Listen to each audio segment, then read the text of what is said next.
Dear scholars, class 12th और NEET scholars, subject biology NCERT. मैं doctor Zaidi.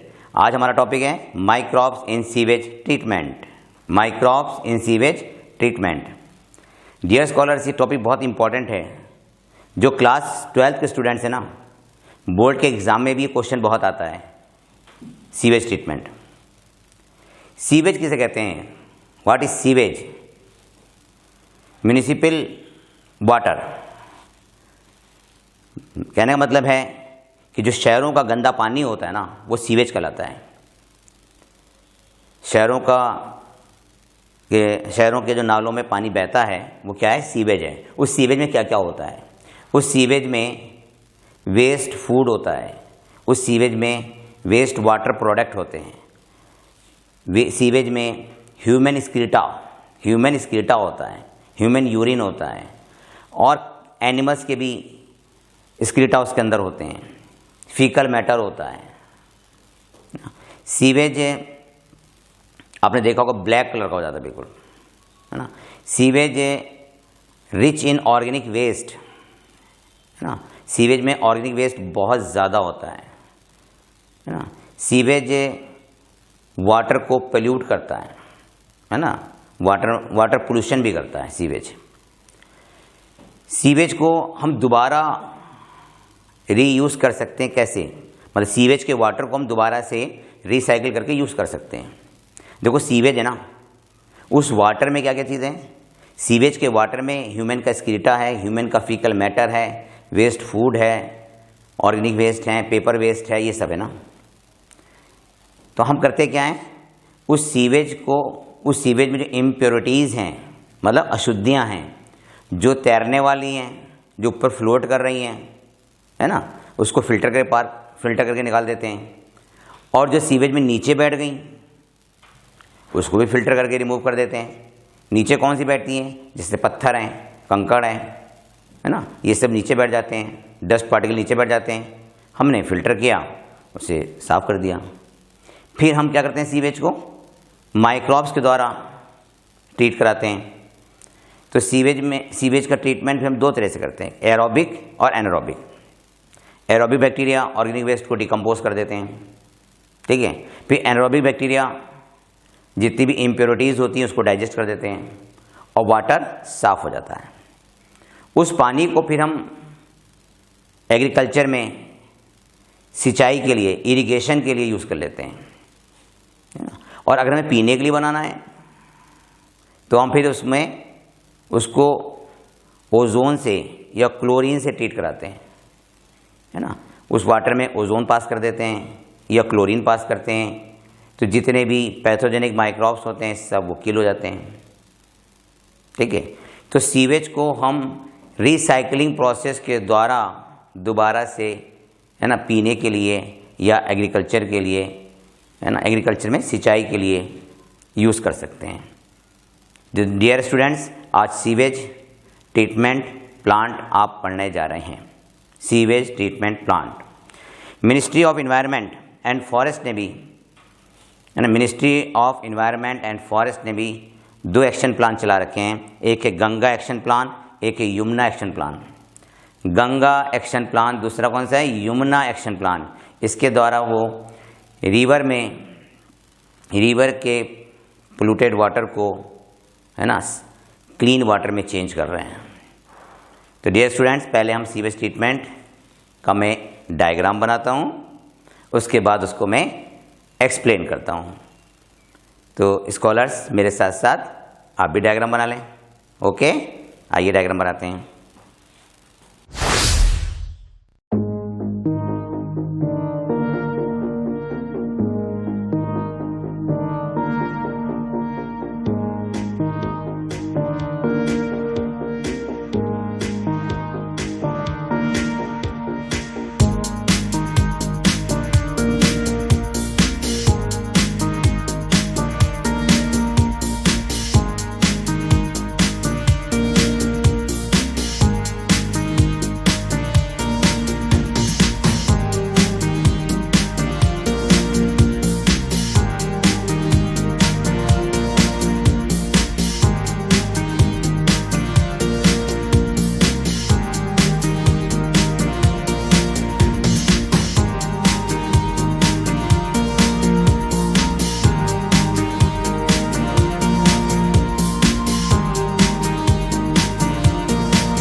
Yes, diagram complete हो गया students.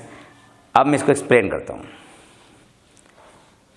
देखिए, सीवेज, सिटी या टाउन, सिटी या टाउन, शहर का जो गंदा पानी होता है ना उसको सीवेज कहते हैं। ये देखिए, शहर का गंदा पानी आ रहा है, सीवेज कहते हैं। इस सीवेज में है क्या क्या चीज़ें? ह्यूमन स्क्रीटा, ह्यूमन का फीकल मैटर है ना, यूरिन है, वेस्ट फूड है, बचा हुआ खाना, सड़ा हुआ खाना है ना, वेस्ट पेपर है। ठीक है, ये सब चीज़ें तो हैं ही। साथ में अगर कोई चूहा मर गया ना, लोग उसे भी डाल देते हैं नाली के अंदर, मरा हुआ चूहा, मरे हुए कीड़े। ठीक है, और पैथोजेंस इसके अंदर हैं। सीवेज में पैथोजेंस भी होते हैं। तो सीवेज एक तरह से है ना वाटर पोल्यूटेड है ना, सीवेज वाटर पोल्यूशन कॉज करता है। तो सिटी या टाउन का जो वेस्ट वाटर है जो नालियों में बह रहा है उसे सीवेज कहते हैं। इस सीवेज को हमें क्लीन वाटर में चेंज करना है। तो पहला स्टेप है फिजिकल ट्रीटमेंट। पहला स्टेप क्या है? Physical treatment. हमने सीवेज को सेटलिंग टैंक में भेज दिया। देखो सीवेज है ब्लैक कलर का, सेटलिंग टैंक में भेज दिया। जो हैवी या सॉलिड इम्प्योरिटीज़ थी वो सब टैंक के नीचे जाके जमा हो गई और इसको हमने फिल्टर करके बाहर निकाल दिया। कुछ लाइट है ना, लाइट इम्प्योरिटीज़ होती हैं, हल्की अशुद्धियाँ होती हैं, वो सब वाटर की सरफेस पे फ्लोट कर रही हैं, उसको भी हमने फ़िल्टर करके बाहर निकाल दिया। तो फिज़िकल ट्रीटमेंट में फिल्ट्रेशन और सेडिमेंटेशन के द्वारा इम्प्योरिटीज़ को सीवेज से हम अलग कर देते हैं। डियर स्टूडेंट, समझ में आ गया आपको? पहला स्टेप क्या है? Physical treatment. इसमें हमने क्या किया? जो इम्प्योरिटीज़ सेटलिंग टैंक में नीचे बैठ गई थी उसको हमने फ़िल्टर करके बाहर निकाल दिया। जो ऊपर फ्लोट कर रही थी उसको भी हमने फ़िल्टर करके बाहर निकाल दिया। अब सेटलिंग टैंक के सीवेज को है ना हम ट्रांसफ़र करते हैं बायोलॉजिकल ट्रीटमेंट के लिए एरेशन टैंक में। तो बायोलॉजिकल ट्रीटमेंट सेकंड स्टेप है। बायोलॉजिकल ट्रीटमेंट सेकंड स्टेप है, इसे हम सेकेंडरी ट्रीटमेंट भी कहते हैं। तो पहले इसमें हम किस में भेजते हैं? इसको एरेशन टैंक में, है ना। सेटलिंग टैंक के सीवेज वाले वाटर को हम एरेशन टैंक में भेजते हैं। एरेशन टैंक, जैसे नाम से पता चल रहा है कि इसके अंदर ऑक्सीजन की सप्लाई है। इस एरेशन टैंक में फ्लॉक्स होते हैं। फ्लॉक्स में क्या होता है? बैक्टीरिया और फंजाई। फ्लॉक्स में बैक्टीरिया और फंजाई है ना का मैश होता है। देखिए, mesh of bacteria and fungi, जिसे हम फ्लॉक्स कहते हैं। एरोबिक बैक्टीरिया और फंजाई इम्प्योरिटीज़ को डिकम्पोज करती हैं। जो इसके अंदर ऑर्गेनिक वेस्ट है उसको डिकम्पोज कर रहे हैं। कौन? एरोबिक बैक्टीरिया, फंजाई ने ऑर्गेनिक वेस्ट को डिकम्पोज कर दिया। ठीक है, जब तक इसमें एरोबिक डिकम्पोज होता रहेगा बायोकेमिकल ऑक्सीजन की डिमांड बढ़ती रहेगी। 1 लीटर वाटर में जितनी ऑर्गेनिक वेस्ट इम्प्योरिटीज़ होती हैं उसको बैक्टीरिया के द्वारा डिकम्पोज करने के लिए जितनी ऑक्सीजन की ज़रूरत होती है, जितनी ऑक्सीजन की आवश्यकता होती है, उसे बायोकेमिकल ऑक्सीजन डिमांड कहते हैं। जब तक बीओडी इंक्रीज़ होता रहेगा इसका मतलब इसके अंदर एरोबिक प्रोसेस कंटिन्यू है और इसके अंदर डिकम्पोज हो रहा है।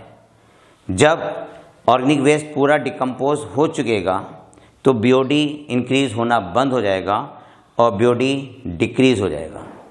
जो बीओडी वैल्यू थी वो डिक्रीज़ हो जाएगी। इट मीन्स यहाँ पे एरोबिक प्रोसेस कंप्लीट हो गया। अब इसको हम ट्रांसफ़र कर देते हैं सेटलिंग टैंक में। ठीक है, ये फिर कौन सा टैंक है? Settling tank. इस टैंक में हमने ट्रांसफ़र इसे कर दिया। ठीक है, ये कौन सा टैंक हो गया? फिर से सेटलिंग टैंक। इस सेटलिंग टैंक में जितना सेडिमेंट था सब नीचे डिपॉजिट हो गया। इसको कहते हैं एक्टिवेटेड सेलज। इस एक्टिवेटेड सेलज में फ्लॉक्स है। फ्लॉक्स बन गया ना, बैक्टीरिया और फंजाई का मैश है। तो इस एक्टिवेटेड सेलज का थोड़ी सी मात्रा को हम वापस एरोबिक टैंक में भेज देते हैं। आयनोकुलम के लिए, आयनोकुलम के लिए, ठीक है। जैसे आपने देखा होगा कि दूध को दही में कन्वर्ट करने के लिए थोड़ा सा दही उसमें डाल देते हैं तो सारा दूध दही में कन्वर्ट हो जाता है। ऐसी तरह से यहाँ पे हमने जो एक्टिवेटेड सेलज है, इस एक्टिवेटेड सेलज में बैक्टीरिया भी है, फंजाई भी है, एरोबिक, तो उसकी थोड़ी सी मात्रा वापस हम इसके अंदर भेज देते हैं, जिसे हम कहते हैं एक्टिवेटेड, जिसको एक्टिवेटेड सेलज की थोड़ी सी मात्रा वापस टैंक में भेज देते हैं आयनोकुलम के लिए। अब देखिए यहाँ पे जो सीवेज था कुछ क्लियर हो गया है ना, जो सेडिमेंट्स हो गया उसको हमने फिल्टर करके रिमूव कर दिया। सेटलिंग टैंक से जो वाटर है उसको हम भेजते हैं किसमें, डाइजेस्टर टैंक में। सेटलिंग टैंक के वाटर को हम भेज देते हैं डाइजेस्टर टैंक में। अभी सेटलिंग टैंक के वाटर में कुछ इम्प्योरिटीज़ हैं, आप किस में आ गई, वो डाइजेस्टर टैंक में। डाइजेस्टर टैंक में एनरोबिक बैक्टीरिया होते हैं। एनरोबिक बैक्टीरिया है ना, इम्प्योरिटीज़ को ब्रेक करते हैं, उनको पीछे करते हैं, ब्रेक कर देते हैं। जब यहाँ पे इम्प्योरिटीज़ का ब्रेकडाउन शुरू होता है तब इसमें बायोगैस रिलीज़ होती है, मेथेन निकलती है, हाइड्रोजन सल्फाइड निकलती है ना, कार्बन डाइऑक्साइड निकलती है ना, तो इसे कहते हैं बायोगैस। इस बायोगैस को हम फ्यूल के रूप में यूज़ कर लेते हैं, इस बायोगैस को लाइटनिंग के लिए यूज़ कर लेते हैं। एनरोबिक बैक्टीरिया है ना, एनरोबिक बैक्टीरिया इसे कम्प्लीटली डाइजेस्ट कर देते हैं। डाइजेस्ट करने के बाद यहाँ पे देखिए वाटर साफ़ हो गया, क्लियर हो गया। इस वाटर को हम वाटर रिजर्वायर में स्टोर कर लेते हैं और इसको यूज़ करते हैं फिर हम एग्रीकल्चर के लिए। ओके, एनसीईआरटी में यहीं तक है। इसका थर्ड स्टेप होता है कि इसको हम केमिकल ट्रीटमेंट में भेज देते हैं और केमिकल ट्रीटमेंट करने के लिए इसके हम इस वाटर में ओजोन पास करते हैं या क्लोरीन, जिससे बिल्कुल माइक्रोब्स उसमें से ख़त्म हो जाते हैं और वाटर ड्रिंकिंग वाटर में चेंज हो जाता है। डियर स्टूडेंट्स, ये सीवेज ट्रीटमेंट आप पढ़ रहे थे, एक बार मैं और इसे रिवाइज कर दूं जिससे आपको अच्छी तरह से याद हो जाए। देखिए सीवेज, टाउन और सिटी के वेस्ट वाटर को हम सीवेज कहते हैं। सीवेज में ऑर्गेनिक वेस्ट होता है, ह्यूमन स्क्रीटा है, ह्यूमन का फीकल मैटर है, यूरिन है, और एनिमल्स के भी स्क्रीटा या फीकल मैटर हो सकते हैं, वेस्ट फूड हो सकता है ना, मरा हुआ चूहा वगैरह भी इसके अंदर हो सकते हैं। इस सीवेज को हम भेजते हैं पहले फिजिकल ट्रीटमेंट के लिए। फिजिकल ट्रीटमेंट में पहला स्टेप होता है ना, सेटलिंग टैंक में इसको हम भेज देते हैं। सेटलिंग टैंक में इम्प्योरिटीज़ को हम रिमूव करते हैं, जो ऊपर फ्लोट कर रही होती है उसको फिल्टर के द्वारा रिमूव कर देते हैं, और जो नीचे बैठ गई हैं सॉलिड इम्प्योरिटीज़ थी, जो सॉलिड इम्प्योरिटीज़ थी वो नीचे बैठ गई, उसको भी हमने फिल्टर द्वारा रिमूव कर दिया। फिजिकल ट्रीटमेंट के लिए हमने कौन सा टैंक यूज़ किया है, सेटलिंग टैंक। इस सेटलिंग टैंक के है ना वाटर को फिर हम भेजते हैं बायोलॉजिकल ट्रीटमेंट के लिए। तो इसमें पहला टैंक को यूज़ करते हैं हम एरोबिक टैंक है ना, एरेशन टैंक भी बोलते हैं इसको हम, एरेशन टैंक। इस एरेशन टैंक में है ना बैक्टीरिया, फंजाई एरोबिक प्रोसेस के द्वारा ऑर्गेनिक वेस्ट को डिकम्पोज करते हैं। फ्लॉक्स किसके कहते हैं, फ्लॉक्स कहते हैं बैक्टीरिया फंजाई के ग्रुप को, बैक्टीरिया फंजाई के मैश लाइक स्ट्रक्चर को फ्लॉक्स कहते हैं। बायोकेमिकल ऑक्सीजन डिमांड जो है इसमें इंक्रीज हो जाती है शुरू में। जब ऑर्गेनिक वेस्ट पूरी तरह से डिकम्पोज हो जाता है तो बीओडी डिक्रीज हो जाता है। बीओडी की डिक्रीज होने पर है ना एरेशन टैंक के वाटर को हम भेज देते हैं फिर से सेटलिंग टैंक में।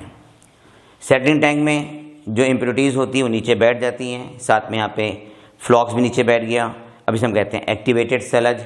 इस एक्टिवेटेड सेलज की कुछ मात्रा को वापस हम एरेशन टैंक में भेज देते हैं आयनोकुलम के लिए। अब सेटलिंग टैंक का जो सेलज है, सेटलिंग टैंक के सेलज को हम भेजते हैं डाइजेस्टर टैंक में।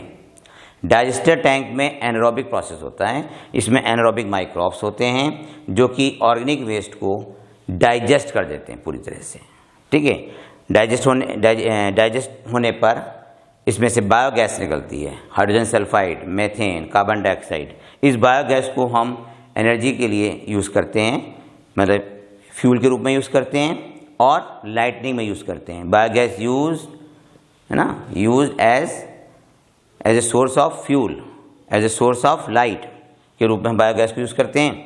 और डाइजेस्टर टैंक में जब एनारोबिक प्रोसेस कंप्लीट हो जाता है तो इसके वाटर को हम वाटर रिजर्वायर में स्टोर कर लेते हैं।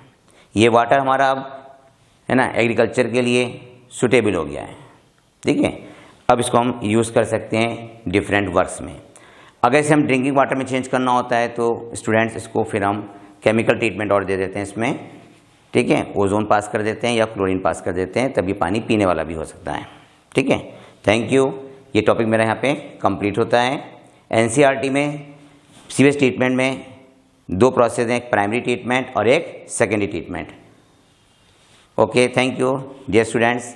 आप मेरे वीडियो को लाइक भी करें और मेरे चैनल को सब्सक्राइब भी करें और अपने फ्रेंड्स सर्किल में शेयर भी करें।